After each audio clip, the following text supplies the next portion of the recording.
Salut les pongistes picoteux. Aujourd'hui, on se retrouve pour une nouvelle vidéo interview. Effectivement, sur ma vidéo précédente avec Mathieu de Saint-Ilan, je lui avais demandé qui il aimerait voir à sa place. Et il avait nommé Mathieu Combe. Suite à cela, Mathieu Combe m'a contacté sur Messenger pour me proposer d'organiser un face-à-face. Et évidemment, j'ai accepté avec grand plaisir.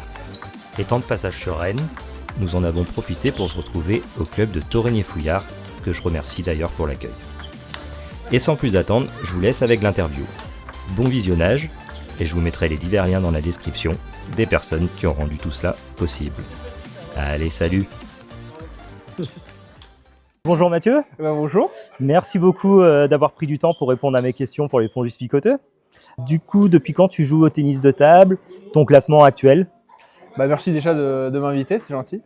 Alors moi j'ai commencé quand j'étais Benjamin 2, donc vers 9-10 ans, le ping. Et là je dois être aux alentours de la 300e place française aussi. Voilà. Ok. Tu joues où en ce moment? Tu es dans quel club? Je suis à Avion, c'est dans le nord à côté de Lens, et là on est en National 1B. Ok, d'accord. Et ta saison, ça se passe bien? Compliqué. Première phase, j'ai essayé le soft. Je pense qu'on pourra en reparler après. C'est dans mes questions, ouais, t'inquiète. Donc j'ai essayé pendant 6 mois, c'était un peu compliqué. Donc au final, j'ai un peu pas mal perdu. Et là j'ai repris le picolon et là plus de plaisir, plus de rallye. Donc ça va un peu mieux maintenant. C'est plus sympa. Ouais. C'est plus tes habitudes de toute façon. Mais surtout plus de plaisir. Vraiment prise de tête. Du coup ça fait que tu joues mieux, tu gagnes des matchs. C'est une dynamique. Du coup, c'est Mathieu de Saint-Ilan qui t'a cité dans les personnes qui voulaient voir interviewer. Comment tu l'as connu du coup? Parce que je te vois souvent dans mon fil d'actualité, par exemple, je vois souvent des vidéos avec lui, avec toi et tout ça. Et comment tu l'as connu? Dis-nous tout. Alors Mathieu, ça remonte à un petit bout de temps maintenant parce que j'ai commencé le ping pendant 2 ans à Fresnes et après je suis vite parti à Antony. Donc c'est là où il a joué. Mathieu, c'est là où il a commencé, il a été formé. Et donc je l'ai connu parce qu'il était joueur de l'équipe 1. Donc avant, et mon père, quand il m'emmenait voir les matchs, je le regardais. Incroyable. Ouais. Et après, j'ai mis le picot. Et j'ai eu la chance de quand il a passé le DGEPS. Du coup, j'ai été au club d'Antony. Donc pendant 1 an, il m'a entraîné. Il m'a coaché aux Indives. Donc c'était vraiment génial. Et après, on a gardé le lien. Et donc encore maintenant, on joue une fois tous les mois ou tous les 2 mois ensemble. Ouais, vous voyez de temps en temps, ouais. Ouais, non, mais super sympa. Ouais. Voilà. Okay. Du coup, je le connais bien. Ok. Comment tu as découvert le ping du coup? Alors, c'est en Bretagne. Là, on est à Torigné, donc c'est là où j'ai découvert le ping. On était en vacances avec mon père vers Fréhel, avec la famille. Et puis, il y avait des initiations, qui tirent à l'arc. Donc, on a fait ping-pong. La première année, apparemment, j'ai pas voulu jouer. Je sais pas pourquoi. Je vais bouder, je sais pas. Et la deuxième année, j'ai accroché. Et puis, j'ai dit à mon père, on est du tennis de base. Il dit, moi, je préfère le ping-pong. Est-ce que je peux en faire en compète à la rentrée? Il m'a dit, bon, ok. Donc, voilà. Et t'as accroché rapidement? Directement. En Benjamin 2, je commençais tout de suite la compète et puis c'est parti. Ok. Voilà. Et justement, j'en viens à cette question. Ça a été quoi ton plus grand déclic finalement dans le ping? Il y a un moment, tu t'es dit, j'en veux plus, j'ai envie d'aller chercher plus haut? Ouais. Alors, il y a eu plusieurs déclics d'un point de vue approche et d'un point de vue aussi après technique. D'un point de vue approche, je pense que c'est quand j'ai mis le picot, où en fait j'ai progressé très rapidement. Quand j'ai mis le picot, j'ai fait 7-9, puis l'année d'après j'ai fait 9-16, puis 16-19. Donc ça a été j'étais un joueur à l'époque en D1 quand j'étais jeune, je me disais putain les mecs qui montent en régional, ils ont un niveau de dingue, c'est fou. Je mets le picot et en fait c'est maintenant moi qui progresse. Et après j'ai eu un autre gros déclic mais plus technique et tactique. À un moment donné, je stagnais à 19 avec mon picot sur des mecs qui portaient la balle par exemple. Ouais. Et là je savais pas quoi faire. Vu que moi j'attaquais pas et j'attaque encore très peu. J'étais complètement bloqué avec le picot. Et là, j'ai commencé à défendre avec la backside. Et là, ça m'a fait... Ça a changé la donne. Complètement. Ouais. Donc, c'est-à-dire que tous les mecs qui portaient la balle, je tourne, je la sabre avec la backside. Là, s'il la top à ce niveau-là, entre 19 petits numéros, en général, ils font la faute. Ou alors, ils la poussent et là, c'est reparti. Donc ça, le côté défendre backside, ça a été un gros déclic technique que je garde encore maintenant. Ouais. De toute façon... Sinon, avec le picot, tu remets une balle assez molle, quoi, et tu te fais rapidement. Ouais, après, tu peux coincer, essayer de plus la diriger, plus rapide, plus rasante. Mais c'était un peu moins mon truc. Donc maintenant, je fais défense backside en pur coupé. Et après, souvent, je varie avec une latérale coupée, latérale, voire latérale liftée. Souvent, par exemple, quand tu fais une remise d'effet où tu contre-top, il bloque. Tu es sous la table, donc là, le mec, il voit pas ce que tu fais. Et là, moi, j'aime bien faire un latéral presque qui kick au rebond. Donc, tu varies ça. Et ça fait vraiment ça fait la différence. Ça fait passer un cap, mais c'est vraiment dingue, ouais. Yes. Justement, on va rentrer dans le vif du sujet, le style picoteux, du coup. Pourquoi toi, tu as choisi vraiment les picots plutôt qu'un backside classique, on va dire? Alors, déjà, de base, quand j'avais une backside, je reculais instinctivement. Mon père, il me disait, Lucien, quand tu étais petit, tu reculais, tu disais « Allez, vas-y, attaque, attaque !» C'était naturel, quoi. Et après, c'est mon entraîneur à l'époque qui m'a dit « Ah, essaye le picolon !»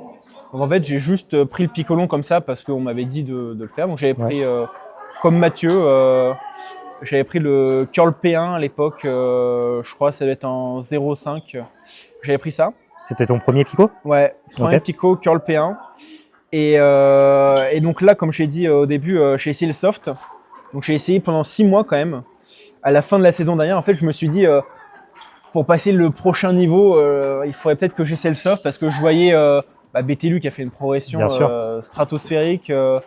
Tu vois beaucoup de joueurs japonais Muramatsu, qui sont le chinois là, Sun Wang, je crois. Il a fait très bon classement en jeune. Soft aussi. Donc j'ai l'impression que toute la nouvelle école a un soft. Donc je me suis dit, allez, beaucoup. Faut essayer. Alors le bilan est contrasté. La première balle, en fait, dans le jeu, c'est extraordinaire. Tu as l'impression d'avoir une backside avec plus de contrôle. Donc c'est bien taillé, Ah ouais, tu mets une quantité d'effets, c'est énorme. La latérale, il y a une vraie virgule, tu fais des molles incroyables. Mais après, dans le jeu, dans le rallye, tu mets un peu moins d'effets. Donc en fait, tu varies entre une molle et une molle coupée. C'est comme ça que tu varies. Un peu plus dur. Et puis moi, au final, mes balles, elles montaient un peu plus. Et je me faisais fracasser. C'est quel soft que tu as essayé? Alors j'avais essayé le Spectol S1. C'était celui classique, de Ying Chao, quoi, en gros, et de Kian, là, ici Lumino. Et après, moi, j'ai plutôt essayé le Spin Pips. Donc, j'avais demandé à Rémi, justement, avec quoi tu joues. Donc, il m'avait dit, je joue avec ça. Donc, voilà. Et c'est celui de Wang Yang aussi, je crois. Donc, c'est les deux en général défenseurs soft. Et donc, au final, comme les balles étaient un peu trop hautes, j'arrivais pas à m'installer. Donc, j'ai arrêté. Parce qu'en fait, souvent, quand tu as un soft, c'est pour avoir une grosse attaque derrière. Tu crées de l'incertitude sur l'effet pour que le mec démarre un peu plus haut pour attaquer et c'est pas mon show, quoi. Et apparemment t'attaquais pas beaucoup avant et tu t'y es mis là de plus en plus au fil des années. C'est vrai que je déteste attaquer en fait. On va faire un service attaque, vraiment j'ai horreur de ça. Donc maintenant j'aime bien contre-topper, donc je prends du plaisir donc je le fais. Mais sinon j'attaque pas. Et c'est vrai que jusqu'à petit numéro, j'attaquais quasiment aucune balle. En fait, jusqu'à 16, en fait, quand j'étais jeune, j'avais une Takiness Shop 2. Donc très lent pour défendre un poids. Après, jusqu'à 16, j'avais une Shriver FX en 1.9. Et jusqu'à petit numéro, j'avais une Tenergy 0.5 en 1.7. Avec un faible épaisseur, faible épaisseur avec un bois gros bas all round, donc assez lent. Mais c'est parce qu'en fait, tout pour avoir du contrôle en défense. Mais je voulais vraiment pas attaquer, quoi. Et donc là, c'est parce que maintenant, si j'attaque pas, je me fais charcuter. Je suis obligé d'attaquer, mais c'est par nécessité et aucunement par plaisir. Et toi, tu chopes en coup droit ou tu fais plus à plat sur la remise en coup droit?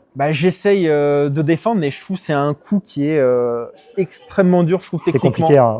C'est dur. Supérieur. C'est pour ça que je suis vraiment admiratif. Là, j'ai vu au championnat du monde la défenseuse Hashimoto. Impressionnant. Défend en coup droit, magnifique. Moi, j'y arrive pas. Donc, je défends plutôt picot quand j'ai le temps, un peu comme un maté. Donc, pareil, j'avais parlé avec Blum, un défenseur allemand qui doit jouer 80, je pense, 70-80. Je vois bien qui c'est. Je pense qu'on voit tous qui c'est. Ça défend. Clairement. Et donc, j'ai fait un stage au Luxembourg où il était entraîneur, donc incroyable. Je lui disais, est-ce qu'en courroie, tu arrives à mettre de l'effet? Il me disait, non, moi, je n'arrive pas à mettre de l'effet. Donc, il défend mou en courroie parce qu'en fait, c'est trop dur de défendre avec de l'effet. Et après, il défend avec le picot parfois pour mettre de l'effet. Donc, moi, c'est un peu ce que je fais. Et sinon, quand je suis un peu loin là-bas, je fais remise d'effet pour partir un peu en contre-top comme Mathieu. Ouais. Mais j'aimerais bien plus défendre en courroie, mais j'y arrive pas. Ok. Tu as essayé les Milons? Justement, tu parlais d'Hashimoto, justement, qui a un Milon. Tu as essayé un peu pour voir? J'ai jamais essayé Milon. Non, jamais essayé Milon. J'avais plus cet a priori où c'est plutôt un jeu à la table. Plus à la table. Tu diriges. Ouais. On avait un gars, Anthony, il s'appelait Didier, qui avait été, je crois, 500 français avec un Milon qui démarrait bien avec. Et en défense, jamais essayé, non. Okay. Parce que ouais, il y a eu vachement une mode depuis qu'elle a été dans la lumière, j'ai envie de dire. Ouais, c'est loup fort. Hein. Ouais, il y a beaucoup qui ont essayé le Milon. Il y en a beaucoup qui le revendent aussi parce que. Ah ouais. Ouais, tu vois bien sur Vinted, c'est pas facile. Faudrait que j'essaye. Moi, je demande au papa s'il a ça dans sa collection. Ouais.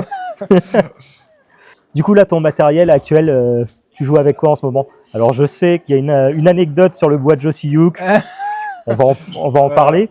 Mais là, en ce moment, t'es sur quoi là? En ce moment, là, j'ai pris le Diode Pro Butterfly avec en backside la Dignic 09C pour mettre beaucoup d'effets. Et puis, quand tu viens le long de la table pour démarrer sur une poussette, tu raccroches hyper facilement. Donc, c'est super facile. Tu recrées ton effet en contre-top, donc beaucoup de facilité là-dessus. Et en picot, là, j'ai le Curl P4 en 1.5. Donc curl P4, avant j'avais le curl P1. Ouais. Et mon point faible, c'est tout ce qui est retour de service, poussette, agressive, etc. Donc le P4 est beaucoup plus agressif que le P1. Je trouve le rejet est plus bas. Tu mets beaucoup plus d'effet en poussette. Ouais, il est plus souple. Ouais, bah t'as une mousse très molle. Ok, ouais. Donc c'est plus simple. A contrario, dans les rallyes, tu mets un petit peu moins d'effet, mais au final, c'est pas ça le problème. Avec les plaques maintenant hybrides, tu crées ton effet tellement facilement que la quantité d'effet, je trouve qu'elle a perdu quand même de son importance. Donc maintenant, je joue avec ça. Et puis en 1.5, parce que j'avais vu une vidéo de Josie Hook qui disait plus il y a d'effets, plus tu mets d'effets. Ouais, c'est pas vrai. C'est la théorie. C'est vrai. Et ben c'est vrai. Et en plus, avec une mousse molle comme le P4, et ben c'est plus lent. Donc à la table, quand tu as un contact, je trouve, sec, c'est assez rapide, tu diriges bien. Et sur une grosse frappe, bah en fait, ça amortit vachement. Ouais. Tu n'as pas le contact avec le bois où tu as un rocher rapide. Ça amortit vachement. Donc, j'ai plus de contrôle en défense et je suis plus agressif en poussette. Donc, je trouve que je suis content de ce que j'ai trouvé. Pour le bois, tu me disais, quand on en parlait, c'était Arthur Abuzev qui t'avait conseillé ou en tout cas, tu l'avais essayé avec lui? Ouais, c'est ça. Bah, au début, j'avais le Diode 5. Ouais. J'ai joué avec ça. Qui est plus sec. Ouais, plus sec, ça. En attaque, tu as un rejet sur la table qui est énorme, ça gicle. Tu as une vraie différence. En fait, j'ai eu la chance de jouer contre Matenay en N1 quand on a fait Compiègne. Et à un moment donné, bon, je prends 3-0. Puis on se serre la main, il me dit on va parler à la fin du match. Ok. Et donc il me dit ton bois il est trop sec. Et en fait, c'est vrai que toutes mes attaques, elles sortaient de 10-20 cm. Ouais. Mes défenses, pareil, quand il envoyait fort, ça sortait un peu. Donc je me dis intéressant. Et puis j'avais parlé avec Abuzev à Tourigné, il m'avait montré un peu son matos et j'avais vu qu'il avait le Diode Pro. Et donc j'ai voulu essayer. Et effectivement, c'est un bois beaucoup plus tendre, tu as beaucoup plus de contrôle en défense. Donc moi qui attaque beaucoup moins, je me suis dit je préfère privilégier la défense que l'attaque. Donc c'est pour ça que j'ai pris le Diode Pro, plus de contrôle, un peu plus lent.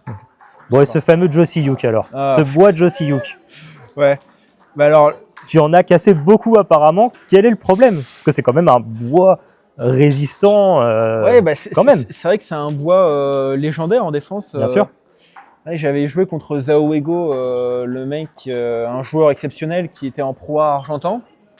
Et il avait la raquette classique du défenseur avec bois Josie Hook, Curl P1, Tenergy 64 ou 0,54, je sais plus. Et donc je me dis, j'aimerais bien essayer ce Josie Hook quand même, tout le monde en parle.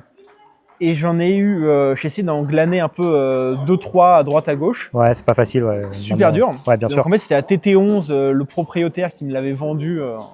Vraie galère, mais sympa de sa part. Et en fait, c'est le pli extérieur. À chaque fois, il se décollait. Alors, je sais pas pourquoi, mais en 3 mois, les 3 bois, le pli extérieur s'est décollé.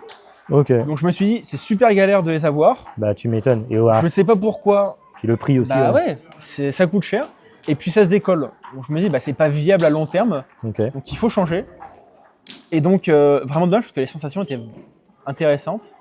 Et donc suite à ça, j'avais refait plusieurs tests sur les bois Matsushita. Ok, ouais. T'as essayé lequel Avant, j'avais Ouais. le Victas Matsushita Défense. Ouais. Donc ça, c'est quand j'étais 22, j'avais le Matsushita Défense avec une Tenergy en 1.7. Donc là, c'était vraiment défense. C'est sûr. Et après, donc j'avais essayé les nouveaux Matsushita, mais là qui sont un peu plus chers. Donc j'avais essayé le bois attaque. Ouais, le Matsushita, offensif. Ouais, le offensif. Là, génial en attaque, même sensation qu'avec le diode 5 du coup. Ouais. Un rocher énorme, mais un Ouais, peu c'est plus sec sec. aussi, ouais. Ouais. J'ai essayé le défensif.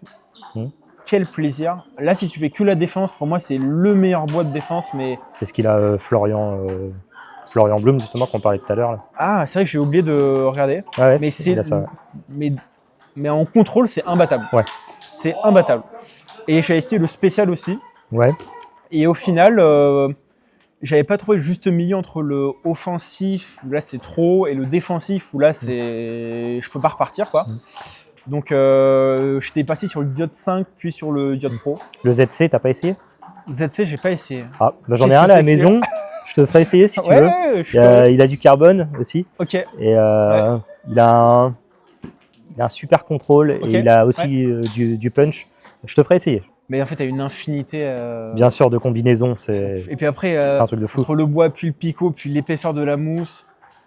Puis après, alors, il y a mon Il y père. en a de l'argent à dépenser et du Ah temps. ouais, non, mais... ouais, il y a mon père et il a pris un picot et il met une mousse en plus, il la colle comme ça. Donc, et en Mousse fait, absorbante, ouais. ça vient de Eric Adam, Ouais, un défenseur de Lagarde. le boucher de la garde. Extraordinaire. Ah, si tu nous regardes, une Oh là interview là. de toi, ça serait extraordinaire. Ah bah oui, là, c'est- Extraordinaire. Moi, j'ai grandi en regardant ces best-of. Ah ouais. Extra. Oui, la raquette entre les dents, incroyable. Et mon père, du coup, l'avait croisé à Palaiso. Et apparemment, du coup, c'est ce que le mec il faisait, quoi. Il collait une mousse sur un picot, donc. Ouais, sur un Graf-Zetec, ouais. Ouais. Avec un bois Primorac, Ok. d'ancienne génération, il me semble. Et Ok. enfin voilà quoi. Bah, du coup, tu vas dans des combinaisons. C'est. Tu peux te faire plaisir. Ouais. On en parlait un peu tout à l'heure. Tu me disais qu'effectivement, tu tournais parce que tu avais du mal avec Ouais. le picot, un petit peu les remises, tout ça, etc. C'est quoi la plus grosse difficulté, tu trouves, quand on joue avec un picot? Ouais. Et toi, justement, en particulier? Ouais. Je vais donner mes faiblesses. Non, mais les plus grosses difficultés. Je vais filtrer pour les gens que tu vas jouer dans le futur. T'es pas obligé de répondre, on peut passer à autre chose. De toute façon, mes plus grosses difficultés. Bah, je pense sur le picot, c'est vraiment des balles, par exemple, un service court mou. Moi, je trouve que c'est assez dur d'être agressif. Sur pareil, un top mou, court. Donc, tu vas changer une ligne de sol qui est assez bas. Je trouve que c'est assez dur d'être agressif, donner de la consistance. Il faut recréer son effet, donc c'est pas forcément évident. Et après, sinon sur les gros pets, quelquefois tu aimerais juste pouvoir bloquer. Ou là, moi avec un picot plus défense, c'est un peu plus compliqué. Ouais. Mais je dirais du coup c'est soit sur les grosses attaques très puissantes au corps, soit sur les balles un peu plus au-dessus de la table molle. Donc là, moi j'ai commencé à essayer d'apprendre le flip avec le picot. Ok. Pour essayer de contrer ça. Intéressant, Ça marche? ça marche. Ouais. Bah alors, faut faire le flip sur le coup faible de ton adversaire. S'il est fort en coup droit, tu vas pas faire sinon tu te fais charcuter. Mais si je fais ça dans le revers ou coude, là, souvent, tu as une balle favorable. Et après, tu peux... du coup, moi, ce que je fais, c'est je tourne et je sabre ou j'attaque. C'est un peu ce que je fais. Ok. Mais du coup, alors, c'est... parce que ce genre de balle-là, je l'avais, par exemple, sur mes services. Tu mets un service sortant, le mec il peut donner une balle un peu portée. Ouais. Donc j'avais un peu du mal là-dessus. Et c'est là où j'ai trouvé un peu ma tactique que je fais au moins important. C'est, je vais voir ça avec un mec de Fontenay, un défenseur qui est 17, Lionel si tu nous vois. Il me disait, il sert picot, court coup droit. Ouais. Et là le mec en général, il va te faire un petit flip, une petite balle portée. Ouais. Et c'est tout. Alors lui carrément, il arrive à en faire en sorte que les mecs, la balle elle sort de la tape parce qu'il sert marteau. Ok. La balle elle sort carrément. Mais du coup moi j'attends cette balle là pour qu'il me la porte. Et là je tourne et je la sabre avec la backside. Donc là, ça peut faire bas du moment important où il a un peu la main qui tremble, ou alors attaquer en revers ou en pivot. Ouais.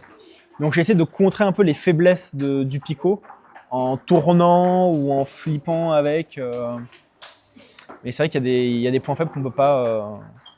Il n'y a pas de magie, quoi. Ouais, et puis quand tu joues défense, la palette de coups est énorme. Ouais. Un attaquant, ça va être bon, voilà, il a son schéma, tac, tac. Ouais. C'est clair qu'un défenseur, il y a énormément de Ouais, il y a beaucoup de coups, de Ouais. schémas, Ouais, c'est clair. c'est une palette énorme, quoi. Ouais, bah Clairement. justement, après le piège, c'est de s'y perdre. À force de C'est sûr. savoir faire un peu trop de choses, tu fais rien de très bien. Et Ouais, puis, j'entends. t'as Ouais. une balle carrée, tu dis, alors, j'ai 3 possibilités, qu'est-ce que je fais? Ouais. Et bon, faut simplifier, ouais. Et du coup, à contrario, qu'est-ce que les adversaires ils comprennent le moins dans ton jeu? Alors, qu'est-ce qu'ils comprennent le moins? Alors, moi, c'est un truc qui me surprend toujours. C'est quand ils vont dans mon coup droit. Moi, quand je défends backside, elle sera toujours molle. Parce que défendre coupé, j'y arrive pas. Et à chaque fois, soit la balle, elle sort, soit il pousse, elle est très haute, du coup, je tourne et j'attaque en envers. Ouais. Ça, c'est un truc vraiment que je comprends pas. Il y a vraiment pas de surprise, quoi. C'est toujours mou et il mange toujours. Donc ça, c'est le premier truc. Ils pensent que c'est coupé, ça monte, quoi. Ouais, c'est vraiment. Du coup, moi, j'adore. Ouais, bah tu m'étonnes. Et après, l'autre truc, c'est un peu plus récent dans mon jeu. Je couche contre top. J'avais pas mal regardé Ying Shao qui a des side spins. C'est la magie ce qu'il fait. Donc je voulais faire ça. Donc je commence à le faire, un peu du side. Et là, quelquefois, ton side, il est presque un peu coupé.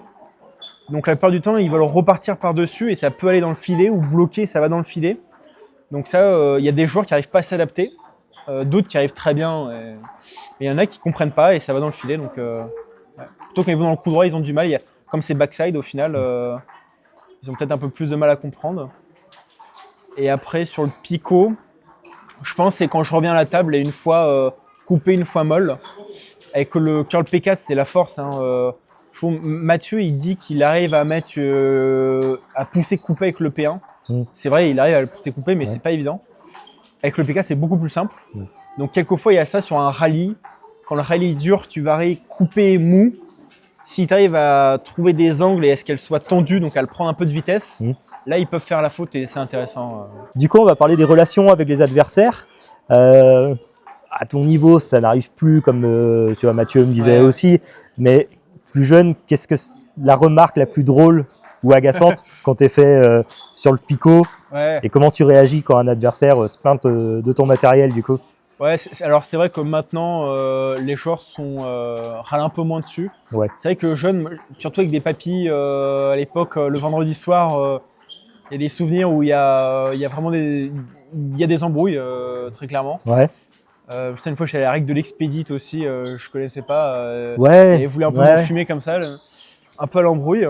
Et pareil, après en tournoi, mais là j'étais déjà, je pense, 18, 19.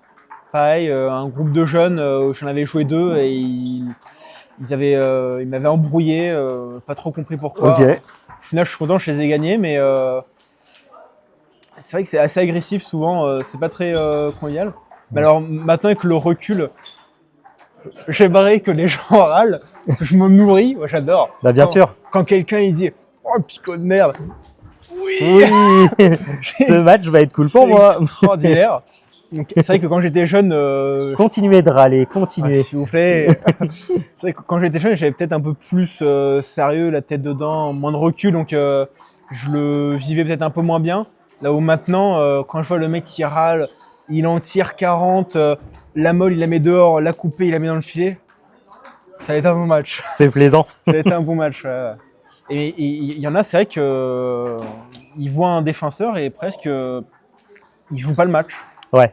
Ça m'est déjà arrivé, mais là, des numéros, les mecs qui voient un défenseur, bah, ils se battent quasiment plus, quoi. Ouais, il se dit dans sa tête, ouais, j'ai ça déjà perdu, psychote. quoi. Ouais, Alors que le mec, le match d'avant, il te lâche un match de dingue sur toi. Moi, c'était un de mes premiers numéros. Je crois que j'étais 16-17, il était 600-700. Je l'ai battu juste avec une poussette. Pouah. Alors, la poussette, c'est un de mes points forts, mais le mec, psychoté complètement. 3-0, juste en poussette, tu te dis waouh, ah ouais, c'est. Il m'a pas fait de remarque, mais c'était vraiment surprenant. Et à contrario, ouais, tu as des joueurs qui disent oh, cool, un défenseur, j'adore. Et là, tu te dis c'est vrai que c'est toujours dur. Tu peux, moi, il y a des gars de mon club, des 21, où il faut s'arracher. En tournoi, pareil, c'est jamais facile. Tu peux très bien perfer, comme faire des grosses comptes. C'est Mathieu qui fait beaucoup de tournois. Surtout il y a quelques années, il y a 5-10 ans. Tu regardais son année, sa meilleure perf, le mec, je sais pas, il était 50-60, sa plus grosse compte, il était 22. Tu te dis, mais qu'est-ce que c'est que ça, quoi. Ah oui, je vois qui c'est. Je vois. Ouais. Mais bon. Bah, une année, c'était moi, du coup. Sa grosse compte. Okay. Mais le Pico, c'est pas évident. Ouais. Bah justement, tu vois, ma prochaine question, c'est tu préfères jouer contre un attaquant ou un autre picoteux, justement. Ouais. Et tu dis que tu as réussi à faire une belle compte sur Mathieu. Et du coup, c'est quoi? T'as une préférence? Bah c'est vrai que alors de base, j'aime pas tant que ça parce que souvent, faut un peu attaquer et j'aime pas attaquer. Ouais. Mais c'est vrai que ma meilleure perf, c'est Mathieu. Merci Mathieu. En tournoi, le bourbier. Mais donc après, je me dis, j'aime bien les picots. Et puis là, cette saison, j'en perds deux. Je perds Kian Dissimino qui est 25-26. Je perds Kramaric, un défenseur d'Agno avec un soft qui, je pense, c'est le gars qui m'a le mieux joué de toute ma vie. Incroyable. Mais là, le dernier week-end, je bats, il y a 2 semaines, je bats Loïc Stoll. Ça me rencourage, mais peut-être qu'avant, maintenant, j'ai envie de rejouer des picoteux. Mais en général, je suis un peu moins fan parce que faut un peu attaquer et j'aime pas trop. Ok. T'as déjà senti un adversaire justement perdre mentalement à cause de ton jeu? Donc on en parlait, donc on en finalement reparle. Ça revient un peu à ça, qu'il y a des mecs qui craquent complètement sur un match, ça arrive. Y a, moi, mon premier numéro, alors c'est toujours une énigme pour moi, j'aime bien revoir le match. J'étais 10 ou 11 quand je l'ai battu. Je ne sais pas comment c'est possible. Le mec, comment tu peux perdre un 10-11 quand t'es numéro? Mais je gagne à la belle, donc le mec avait complètement fissuré, donc au cours du match, complètement déréglé. Donc ouais, il y en a qui craquent complètement. Souvent, moi, les mecs, ils arrivent à quelquefois le premier set ou les 2 premiers sets, les mecs qui rentrent tout, je sais pas trop pourquoi, je me fais un peu casser. Et après, sans trop changer grand-chose, les mecs, ils commencent à se dérégler, commencent à faire des fautes. Et là, ça s'inverse. Donc, au fil du match, les mecs, ils se dérèglent et ils craquent un peu. La fatigue, peut-être, ouais. La fatigue. Et puis, peut-être un peu plus prise de tête. Au début, ils disent, j'envoie quoi qu'il arrive. Et puis après, ils disent, tiens, je regarde le pico. L'effet, je sais pas trop pourquoi. Mais j'avoue, je comprends toujours pas. Ça m'est encore arrivé là ce week-end contre Metz, Philippi. Je crois les 2 premiers sets, je me prends 3 et 5. Pas une faute, le mec, impressionnant. Et après, le mec, il commence à se dérégler complètement et au final, je perds 9 à la belle, mais c'est un autre match, alors que les 2 premiers sets, je vois pas le jour. L'hésitation, la pression, la main qui commence à être tendue, quoi. Je pense que c'était un peu ça. Donc, faut jamais, un match n'est jamais fini en tant que défenseur. C'est clair, bien sûr. C'est impressionnant. Quelquefois, tu peux être mené, là encore à la belle, je suis mené 5-0, je remonte, mec, quelques fautes directes. Toi, tu fais du rallye, tu fais pas trop de fautes directes, c'est jamais terminé, quoi. Ouais. Ça, c'est plaisant avec le jeu de défense quand même. Ouais. C'est jamais fini. Ouais, c'est jamais fini. On va discuter mental et tactique. Comment tu prépares un match important? Alors en par équipe, c'est compliqué parce que moi je suis pas en pro, du coup tu dois quand même coacher tes collègues, les encourager, etc. Donc je n'ai pas forcément beaucoup de temps pour me préparer. Après, sinon moi je suis beaucoup sur la visualisation plutôt. Pas trop physique parce que je suis pas une caisse de dingue et je cours beaucoup, donc au final, arrivé au dernier match de par équipe, je suis souvent fatigué, donc je m'échauffe pas trop physiquement, mais c'est beaucoup sur l'approche, la dynamique, les schémas de jeu. Donc souvent je fais un peu les yeux, je fais un peu à l'écart, je visualise, allez, service, tiens, poussette, défense. Souvent j'aime beaucoup regarder en allant à la compète, regarder des matchs Jossiuk, Maté, un joueur que j'adore. Moi, c'est un match que je revois souvent contre Xianpeng au championnat du monde, en championnat de Chine la saison dernière. Un match extraordinaire. C'est mon match préféré de tout YouTube. Donc ça, je me le revois. J'essaie un peu de me mettre à sa place dans son attitude, épaule devant, main devant, tiens, un petit geste, accélération au bon moment. Donc vraiment de se mettre dans la dynamique, dans du shadow. Donc moi, c'est beaucoup ça dans ma préparation d'avant-match. Et c'est vrai que je délaisse à défaut la préparation physique, mais ça c'est parce que je suis pas sûr du rang, quoi. C'est tout. Tu es plutôt adaptation en cours de match ou tu as vraiment un plan de jeu fixé à l'avance ou tu adaptes vraiment en cours de match? Ouais. Alors il y a un peu des deux.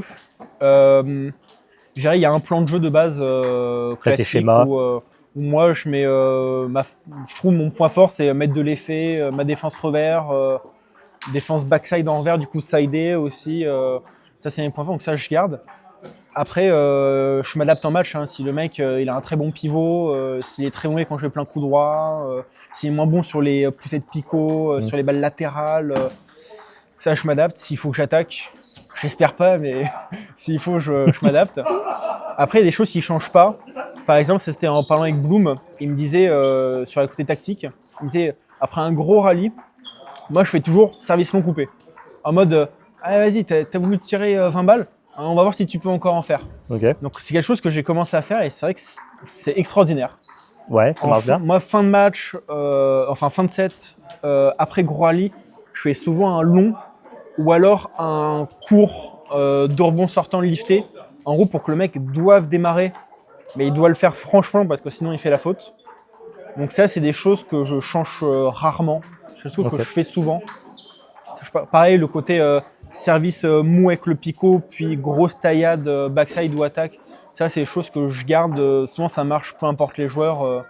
Je peux faire ça même avec des joueurs de très bon niveau, ça marche.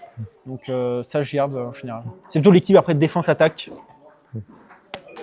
C'est cool, tu files plein de tips pour les débutants qui vont nous regarder ou même les joueurs un peu plus expérimentés, amateurs. C'est cool, ça file plein de tips. C'est vrai que je trouve qu'en tant que défenseur, en fait, on connaît pas beaucoup la théorie. Ouais. Moi, j'ai eu la chance de beaucoup échanger avec Mathieu, qui est, moi, j'appelle mon sensei. C'est vraiment un coach extraordinaire. J'aimerais beaucoup qu'il devienne entraîneur plus tard. Je sais pas si c'est dans ses plans, mais science de la défense et du ping vraiment incroyable. Et puis après, discuter avec Bloom, Zhao Wego, d'autres défenseurs, c'est forcément à force de voyager, tu prends de l'expérience finalement.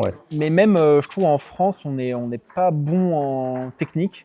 Moi, par exemple, la science des effets, donc par exemple, aller dans le sens de l'effet ou contre l'effet en remise, par exemple, voilà, est-ce que tu utilises l'effet ou est-ce que tu crées ton effet?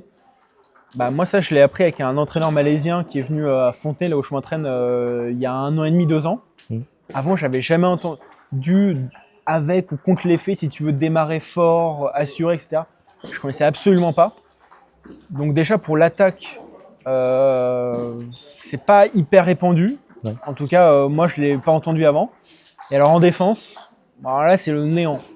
Après, il y a un peu avec mes entraîneurs, on a essayé un peu par itération de découvrir des sensations, etc. Mais on connaissait pas trop. Bon, là, c'est que avec Mathieu, où là, c'est extraordinaire, quoi. Je m'entraîne 2 heures avec lui, j'ai les tips pour 2 mois, où il parle. Si je dois lâcher un tip, c'est vraiment celui-là. C'est une échelle. Imaginez une échelle à 10. En gros, il faut toujours que ça aille à 10. Si l'adversaire envoie un énorme top, donc c'est un 8, donc très fort avec de l'effet, et toi, tu as juste à mettre 2. Tu vois, il faut que ce soit complémentaire. Donc, c'est-à-dire que le mec, en fait, il fait tout le travail. Donc, tu n'as pas à faire grand-chose. C'est pour ça que quand tu vois quelquefois le Jonis ou à l'époque Tchétchénine, par exemple, les mecs, ils ont l'impression d'être peinards en défense. Parce que les mecs, ils envoient des 8, eux, ils ont juste à mettre un 2. Donc, tu as juste à te concentrer sur la hauteur de balle, sur le placement, c'est tout. C'est un peu comme ce que me disait Bloom. Il disait, si les mecs envoient fort, tu recules, toi, tu es peinard, tu mets ta chaise de camping et tu mets juste une balle longue. C'est exactement ça. A contrario, si le mec, il te fait une balle portée, il met un 3, là, toi, il faut que tu mettes un 7. C'est intéressant. Ça, par exemple, je l'avais jamais entendu parler, quoi. Donc, j'aime bien maintenant, quand je parle avec des défenseurs, essayer de voir un peu c'est quoi leurs tips, etc. Ou de maintenant partager également. Parce que c'est quelque chose que je trouve ce qui manque, c'est quoi la théorie du ping? C'est quoi J'aimerais bien que ça existe. Alors, je n'ai pas vu de bouquin, mais ou un drive, ou je sais pas, ou des vidéos explicatives. Il y a une vidéo de Josué qui fait un tuto pendant une demi-heure extraordinaire, où il dit, par exemple, lui, sa défense coup droit, il dirige avec le coude. J'ai essayé, moi ça marche pas. Ouais. Mais bon, en tout cas, lui, il dit ça. Donc c'est intéressant. Mais c'est vrai que il n'y a pas grand chose, je trouve, en défense. Et C'est vrai. j'aimerais bien qu'il y ait plus de contenu, en tout cas. Donc j'essaie d'apporter une petite pierre à l'édifice. Mais Donc tu vas faire une chaîne YouTube alors? Je le force à faire une chaîne YouTube, je le pousse. Parce que ce serait super cool, quoi. Ça serait chouette. Après, ouais, c'est du boulot. Non, au mais moins pour tes matchs. Juste mettre tes matchs. pour les matchs, ouais, c'est vrai que je pourrais faire ça. Tu peux même filmer et puis même pas découper si tu as la flemme, tu balances comme ça, allez hop. Non, moi, ce que j'adorerais, en fait, c'est Levenko qui fait ça maintenant en attaque. Il fait une chaîne YouTube avec des tips, tutos. Ouais. Je trouve ça extraordinaire. Mais un autre truc que j'adorerais, mais là, alors, je sais pas la mise en pratique, c'est un sorte de drive collaboratif où tu peux avoir, par exemple, un dossier défense, sous-dossier défense revers. Mhm. Et là, tu vois tips vidéo de Mathieu de Saint-Hilaire, Rémi Bételu, donc les meilleurs défenseurs, qui disent bah tiens, c'est quoi leur sensation, c'est quoi leur tactique. Donc tu vois quelque chose de collaboratif où chacun pourrait mettre leurs tips. Ça c'est mon rêve. C'est super intéressant. Ouais. Peut-être que tu peux faire ça vu que tu es parti sur les interviews. On va voir. C'est ce que tu fais avec le contenu des vidéos au final. Hein. Mais j'adorerais que ça voit le jour en tout cas. Ok. Ouais. J'aimerais bien. À méditer. À méditer, exactement. À méditer. On y réfléchit. Quel type de joueur te pose le plus de problèmes? Bah, alors, il y a vraiment deux types. Il y a le premier type, c'est un très bon serveur qui a une très grosse première. Ça, j'avais joué à un joueur d'Enbon, je crois que c'était Wang Zi. Je suis pas sûr du nom. Un défenseur? Non, alors c'est pas un défenseur. parce qu'il y a aussi un défenseur qui s'appelle comme ça, mais que j'adore d'ailleurs. Peut-être que j'écorche son prénom, je m'excuse. Hein. C'est un joueur d'origine chinoise, un peu plus âgé d'Enbon, prise chinoise. Service court coup droit par exemple, où tu as du mal à remettre bien. Ouais. Derrière, il te patate direct. Ouais. donc super dur. Tu n'as pas le temps d'avoir ta ligne de sol. Ouais. Ou alors un gars qui va très fort au coup, donc très très dur. Et après, tu as l'autre type de joueur où là, jouer Shen Diogo. Un joueur, pareil, portugais qui doit être, je sais pas combien il est, 80, français peut-être. Où le mec, il a un contrôle. Le mec, il t'envoie très fort sur les côtés. Puis après, il te fait un top court, mou, coup droit. Il pousse de rebond. Voilà, un contrôle de balle où tu fais des droites-gauche. Au final, c'est dur d'anticiper parce qu'il fait des croisés. Donc, ça, c'est les deux types. Tu sens que tu l'embêtes pas, quoi. Et que... Ouais, du coup, tu es obligé d'attaquer. Ouais. Ça m'énerve. J'aime pas attaquer. Non, j'aime pas attaquer. Donc, ça, c'est les deux types de joueurs. C'est vrai que les joueurs qui arrivent à pousser de rebond, ou alors il y en a qui arrivent à zipper la balle. Tu sais, tu peux, quand tu fais un peu l'exo là, tu sais, où tu tac avec ta balle raquette et tac, tu sens l'angle de zippage. Avec ma Dignis, je le sens, ça zip quand je veux. Donc sur une défense, tu peux zipper la balle. Donc ça fait une petite merde, 2-3 rebonds, un peu lifté même. Ouais. Les joueurs qui arrivent à maîtriser ça, c'est Arthur Massetti à Eni qui maîtrise ça à merveille. Donc c'est super dur à gérer. Une sorte de petite shop block. Ouais, ça fait un petit shop block, mais au final elle est zippée, donc elle revient liftée. Donc quand avec deux rebonds, pousser une balle un peu liftée, voilà, c'est un pas évident. Okay. Ouais. On va parler fun et projection. Si les picots étaient interdits demain, que ferais-tu? Aïe aïe aïe. Oh, c'est dur. Bah, je pense que je serais défenseur avec deux backside. Ouais. Mais c'était, alors, j'en reviens, c'est une autre vidéo de Josie Hook. Il avait dit, lui, l'avenir de la défense, c'est un défenseur avec deux backside. Ok. Il y a un défenseur actuellement japonais. Je sais plus son nom, j'ai oublié, c'était Nathan Lam qui me l'avait montré à l'époque, qui défend avec deux backside. Donc je pense que je ferais ça parce que j'ai pas envie d'attaquer. Ouais. Ou alors je ferais un jeu quand side peut-être à la Chouchine, tu vois, tu fais la balle haute, du gros side, plaisir. Mais ce serait terrible. Anti-top, t'as essayé? Non, j'ai pas essayé. T'as pas essayé? Et justement, j'en parlais récemment. J'aimerais bien essayer justement. Alors, c'est pas du tout mon jeu parce que je trouve l'anti-top, en tout cas à un niveau national, c'est si tu as un gros coup droit. Donc, c'est tu crées une gêne pour avoir une balle favorable et après tu achètes avec le coup droit comme un Mladenovic ou Sabine. Ouais, là, donc, ça à la table. qui ont un déplacement énorme. Je le vois plutôt comme ça. En défense, un anti-top. Il y a des défenseurs anti-top. Hein. je- Il y a un Français comme ça. Ok. Ah, je sais plus son nom. Ah, qui joue, qui a commencé avec Ok. anti-top en défense. Marrant. Il jouait à la base avec jeu de bloqueur, avec soft. Waouh. Et il arrivait un peu plus de 20. Ok. Et il s'est dit, bah ça y est, genre j'ai un peu tout fait Ouais, sur cette compo. J'ai Ouais. envie de passer en défense. Ouais. Il a essayé anti-top en premier. Après, il a commencé à essayer Pico, machin. Et finalement, c'est l'anti-top, tu vois, qu'il Ok. a préféré. Il y a une interview sur lui sur YouTube. Il faudra que je regarde. Ouais, C'est vrai que je connais pas trop l'anti-top en défense. C'est vrai que je connaissais pas trop. Il y avait un défenseur, je sais pas quel pico il a, mais un des rares défenseurs sans mousse sur YouTube, un gars de l'Est qui, je crois, il y a un de ses matchs, mais ça joue, je pense, niveau Pro A ou gros niveau de Pro B, donc qui joue sans mousse, un Ouais. pico. Ça, c'est quand même. Moi, j'ai jamais vu ça encore. Mais un anti-top en défense, ouais, c'est vrai que je serais curieux de voir. Yes. Est-ce que tu as des objectifs, des ambitions dans le ping? C'est quoi tes... Bah, c'est compliqué parce que là, je vais bientôt rentrer dans la vraie vie active où. Justement, Ça va être plus j'allais y compliqué. venir, comment tu gères justement entre ta vie pro et le ping, quoi. Ouais, du coup, moi j'ai arrêté le ping pendant 4 ans pour les études. J'ai fait prépa scientifique puis école ingé. Ok. Et là, je continue en thèse. Donc c'est vrai que c'est pas évident parce qu'il y a beaucoup de joueurs en national qui s'entraînent en journée aussi. Donc c'est pas si facile que ça de trouver des joueurs de son niveau pour s'entraîner le soir. Donc c'est pas évident. En fait, et puis moi, toute ma vie, je me suis entraîné que 2-3 fois par semaine. J'ai jamais D'accord. fait de centre ou toujours 2-3 fois. Donc voilà, je sais que j'ai un plafond de verre. Donc mes objectifs, j'essaie de qu'ils soient pas trop parce que après tu seras déçu. Mais mon objectif de rêve, ce serait d'être dans le top 200 français. D'accord. J'ai encore 100 points à gagner et là ils sont vraiment durs à Ils sont gagner. durs à aller chercher, ouais. Ouais, ils sont vraiment durs là. Ça fait 2 ans que je stagne, mais je m'améliore, hein, mais je stagne. Ça serait mon rêve d'essayer d'atteindre ça. Mais compliqué parce que là, j'arrive à ma dernière année de thèse. Donc après, je vais devoir vraiment commencer à bosser. Donc après, au final, je m'entraîne pas beaucoup. Donc est-ce que ça aura une influence ou pas faudra voir. Ok. Donc, Non. et tu sens que t'en es encore sous le pied quand même? Bah non, là, je En attaquant peut-être? parle pas de malheur.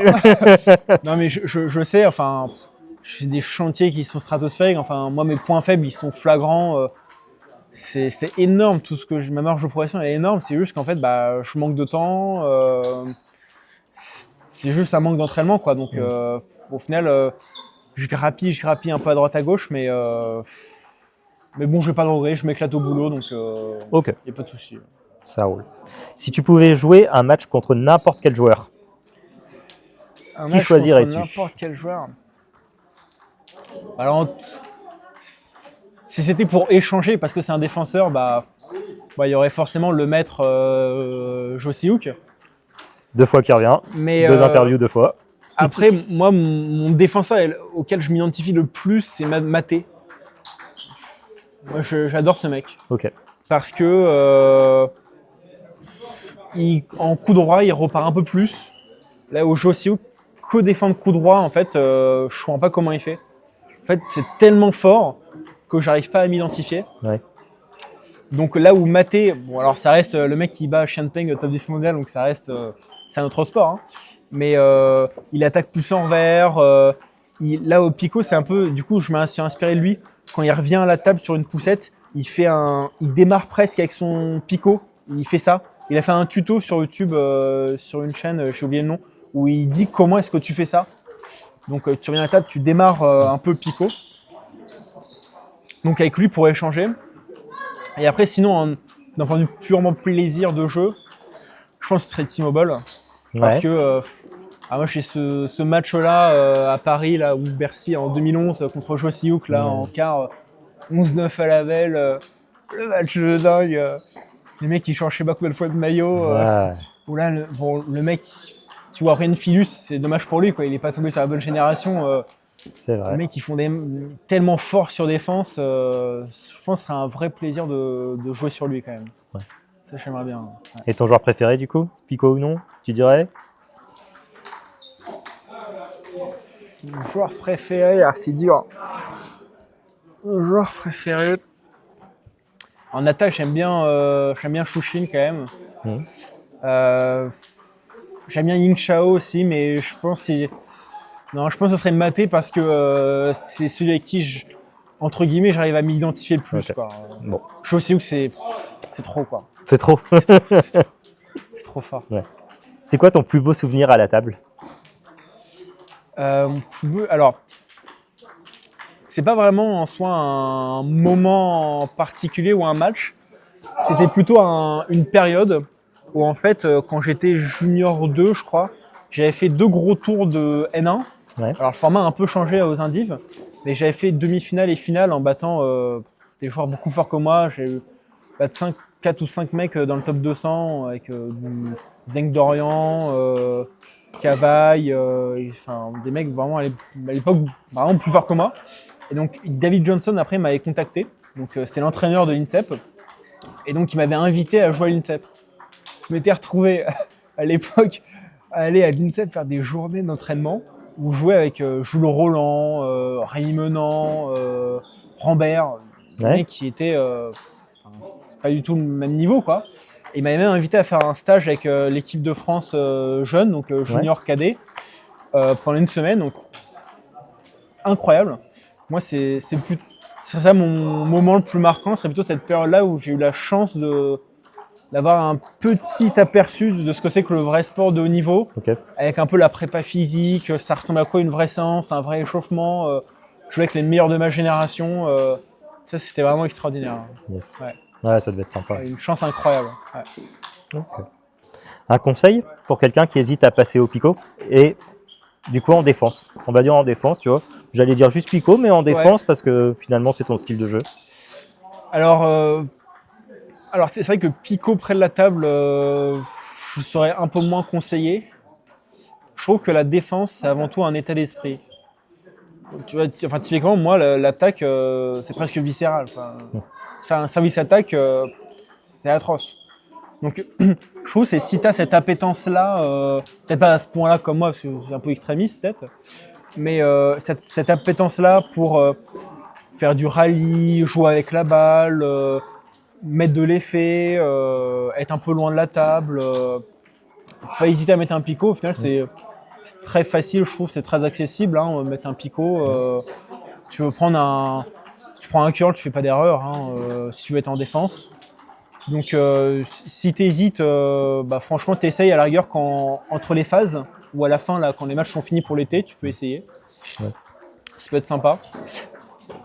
Et ouais, voilà, c'est ça. Tu trouves qu'on stéréotype trop les jeux par rapport aux jeunes? Tu trouves qu'on leur dit trop Ouais, c'est comme ça, etc. et qu'on cherche pas à, comment dire, à les orienter vers quelque chose d'autre? C'est vrai, en fait, c'est compliqué pour les entraîneurs. Parce que tu te dis, tu formes les jeunes, c'est pour qu'ils soient peut-être pour certains, le meilleur possible. Mm-hmm. Tu regardes le classement mondial, il n'y a plus aucun défenseur, quoi. Là, il y a Philus, Dionis, etc. Maintenant, ils sont âgés, donc ils sortent du top mondial. C'est vrai. Donc là, tu dis à un jeune, tu veux être numéro 1 mondial, ne deviens pas défenseur, quoi. Ouais. Donc, pour les entraîneurs, c'est compliqué, et puis ils connaissent pas non plus. Là, je parlais tout à l'heure de la théorie de la défense. Alors là, c'est normal, hein, ils n'ont pas été formés pour ça, ils connaissent pas. Donc forcément, en fait, tu as une boucle de renforcement qui fait que tu as de moins en moins de défenseurs, donc voilà. Et puis aussi, je pense que avec les nouvelles balles où il y a moins d'effets, les plaques hybrides où tu raccroches très facilement. Moi, mon point fort, c'est vraiment la défense backside. Je mets beaucoup d'effets. J'ai appris à mon père, il est 11 ou 12 à peu près. Il avait une Glazer, je crois, à l'époque, donc il accroche pas mal. Je lui ai appris la technique. Donc avec le doigt, tu mets l'effet. Le coup droit, c'est en gros avec le doigt, le poignet, tu mets l'effet, et avec le corps, tu mets un peu la puissance. Donc je lui ai montré, tiens, juste sans mettre le corps, juste t'es presque face à la table et tu fais ça. Avec le doigt et le poignet, et 11 ou 12, il arrive à tirer une balle. Alors que c'est des balles, bah, les mecs là, les mecs 25-26, ils font des badufs parfois parce que tu sais, dans le match c'est différent. Hein. Et donc rien que ça, donc les nouvelles plaques avec les balles où en fait une super poussette avec plein d'effets, bah, même un joueur amateur, enfin je suis amateur, hein, mais un joueur amateur départemental, tu vois, il peut tirer la balle. Ouais. Bah forcément ça incite pas trop à devenir défenseur, quoi. Donc, bon, allez, dernière question. Qui veux-tu ici pour la prochaine interview à ta place? Bah alors j'avais pensé à cette question. Il y avait Harmony. Ouais, Michael Harmony. Voilà, qui est le picoteux ultime. Pico et Soft. Ouais. Pico et ça, je pense que c'est. J'ai jamais pu échanger avec lui, mais j'aimerais beaucoup avoir son point de vue. Je pense que ça peut vraiment être intéressant. Et après, après en défenseur français, il y a Sacha Bouvier qui est très fort aussi. Okay. Après, je serais très curieux de connaître parce qu'il défend un peu en coup droit, mais il a une grosse attaque coup droit également. Belle défense revers, donc je serais curieux de le voir. Et après sinon, Pico à la table. C'est vrai qu'il y en a peut-être un peu moins en France. Qui est-ce qu'il pourrait y avoir? Il y a Ilan Batix un peu, mais après c'est vraiment du gros attaque. Il y en avait un autre qui était, on les avait joués, je crois que c'était à Plérin, où il avait un picot près de la table et il repartait aussi un peu comme ça. Après c'est un peu moins du picoteux, quoi. C'est du vrai attaquant classique, quoi. Donc, après tu peux partir à l'étranger, hein. Tu peux interviewer Bloom. Je pense que Bloom ce serait. En plus il est entraîneur également. Là, il entraîne alors, je crois qu'il est à mi-temps au centre du Luxembourg. Donc, c'est quelqu'un qui a aussi une belle réflexion. Donc, ça pourrait être potentiellement intéressant. Jonis, là, il reste en pro, je crois, l'année prochaine. Ouais. Après, faut parler la langue aussi, quoi. Faut parler anglais, ouais. Ouais. Faut faire l'interprète si tu veux. Ouais. Si c'est pour une interview de Jonis. Pourquoi pas. Ok, bon, en tout cas, merci beaucoup Mathieu d'avoir répondu à mes questions. C'était vraiment cool. C'était un plaisir. Un grand merci à toi. Ouais, merci à toi. Un dernier mot pour la fin? Non, tu m'as pris un peu de trait. Je mets dans la sauce, le pauvre. Non, un dernier mot pour la fin. Avec Mathieu de Saint-Hilaire, on réfléchit à faire une journée stage pour les défenseurs. Super, ouais. Donc, on s'est dit, justement, pour pallier au fait que, en fait, on connaisse pas la théorie. Ouais. Alors nous, je ne sais pas si on la connaît forcément, mais en tout cas, encore plus lui, il a un vrai background, une vraie réflexion. Donc on va essayer d'organiser une journée ou plusieurs journées pour les défenseurs. Donc si ça intéresse des gens, on ne sait pas trop s'il y a des personnes qui seraient intéressées. Donc à la rigueur, dites-nous si vous seriez intéressé par une journée organisée par Mathieu et par moi du coup. Clairement. Le mot pour la fin, voilà. Ok. Bah tu vois, c'est marrant, tu as cité Michael Harmony et justement en ce moment, il essaye de mettre ça en place aussi.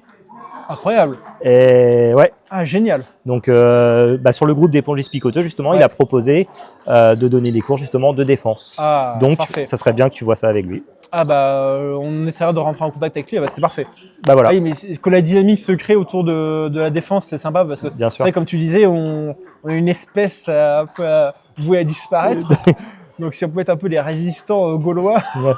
À disparaître, je sais pas, parce que je vois quand même pas mal de picots dans les tournois. Tu vois, moi je fais beaucoup de tournois, à mon petit niveau évidemment, mais je vois pas mal de jeunes quand même qui mettent des picots et j'en vois de plus en plus. Ah bah c'est bien. Tu vois. Ok. Donc pas à disparaître, peut-être à disparaître dans le top niveau. Ouais, c'est chez mais dans le niveau. Ouais.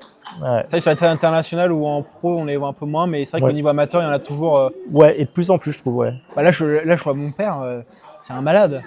Il a une collection de picots, de hautbois, etc. C'est là où c'est une communauté, par contre, je trouve extrêmement bienveillante et intéressante sur les échanges de matériel, d'échanges d'expériences, etc. C'est extraordinaire. C'est pas voué à disparaître, ça. T'as raison. Bon, on conclut là-dessus alors. Ouais. Merci beaucoup Mathieu. Merci beaucoup, c'est gentil. Merci.